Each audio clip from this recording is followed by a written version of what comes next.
করে এখন যে আমার হাবিব ভাই এটা নিয়ে আসছি আমাকে দেখানো ডিজিটাল লারিও লারিওটা আমি দেখবো আপনাদেরকেও দেখাবো আসলে ডিজিটাল কীভাবে প্রিন্ট হয় দেখেন এই কতগুলো ব্যথা কী পরিমাণ ব্যথা কাপড় রেডি কমপ্লিটেড হচ্ছে দেখেন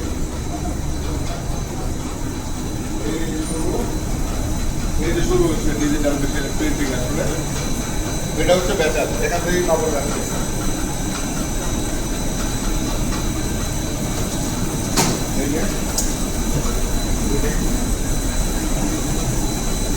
আর ভিতরে যাওয়ার পরে আমি আপনাদের দেখাবো আসলে কীভাবে প্রিন্ট হয় আর কীভাবে কালারটা স্প্রে করে কয়টা হেড আছে হ্যাঁ ডিটেলস আমাকে জানাবে আমার সঙ্গে আছে আমার বড় ভাই হাবিব ভাই জানাবে এই যে স্যার হাবিব স্যার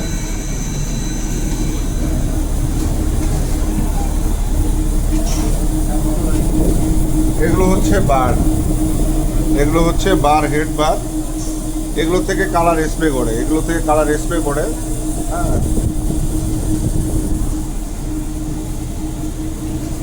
এগুলো হচ্ছে হেড বার আচ্ছা এই হচ্ছে আমার বড় ভাই ডিজাইনার প্লাস ডিজিটালের ফুললি দায়িত্বে আছে হাবিব ভাই কারণ হাবিব ভাইয়ের কাছে জানবো যে ভাই মূলত আমাদের যে এটা হচ্ছে লারিও মেশিন আর লারিও মেশিনের আপনার হেড বার কয়টা 8টা বার আচ্ছা প্রত্যেকটা বারে আপনার কয়টা করে হেড থাকে 11টা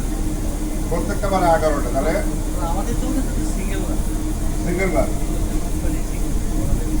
এটা আসলে এটা কিছু করার নেই এটা কোম্পানির সিক্রেট যার কারণে এটা বলা নিষেধ আছে তো এতটুকু আপনাদেরকে সন্তুষ্ট থাকেন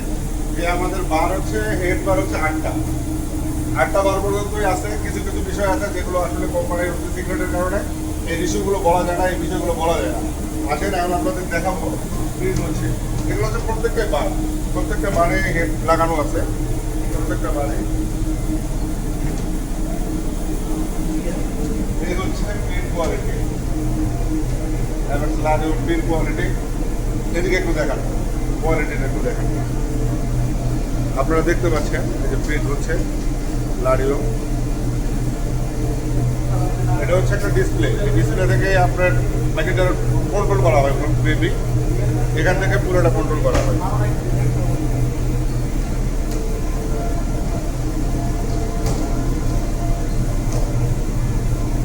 এখানে ফাইভ ব্রাদার কিছু আছে যারা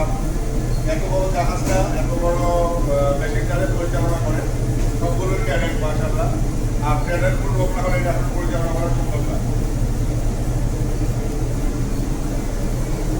আচ্ছা এটা হচ্ছে এখন কাপড়টা প্রিন্ট হওয়ার পরে এখানে তো হেডবার দেখালাম প্রিন্ট হওয়ার পরে কাপড়টা যাচ্ছে এটা হচ্ছে ডায়ার এটাতে মিনিমাম 120 টেম্পারেচার আছে 120 টেম্পারেচার দিয়ে কাপড়টা শুকানো মতো ড্রাই করা হচ্ছে ড্রাই করার পরে চলে যাবে ওকে এই হচ্ছে ডায়ারটা এটা হচ্ছে ফুললি ডায়ার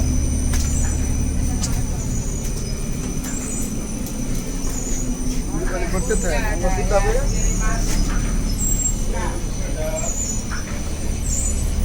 এগুলো হচ্ছে প্রিন্ট করে রাখা আছে এই প্রিন্ট হচ্ছে আপনাদের যেটা প্রিন্ট করা এটা হচ্ছে প্রিন্ট হয়ে পড়তেছে প্রিন্ট হয়ে পড়া মানে কিন্তু শেষ না এরপরে আরও কাজ বাকি আছে এরপরে হবে লোকের পরে হবে ওয়াশের পরে হবে ফিনিশিংয়ের পরে হবে আবার ফোল্ডিংয়ের পরে যাবে ডেলিভারি এখানে প্রায় 10-12টা স্টাইল আছে আমি একটা করে যথারীতি দেখানোর চেষ্টা করবো আপনাদেরকে ইনশাআল্লাহ ভিডিওগুলো দেখবেন আপনাদের ভালো লাগবে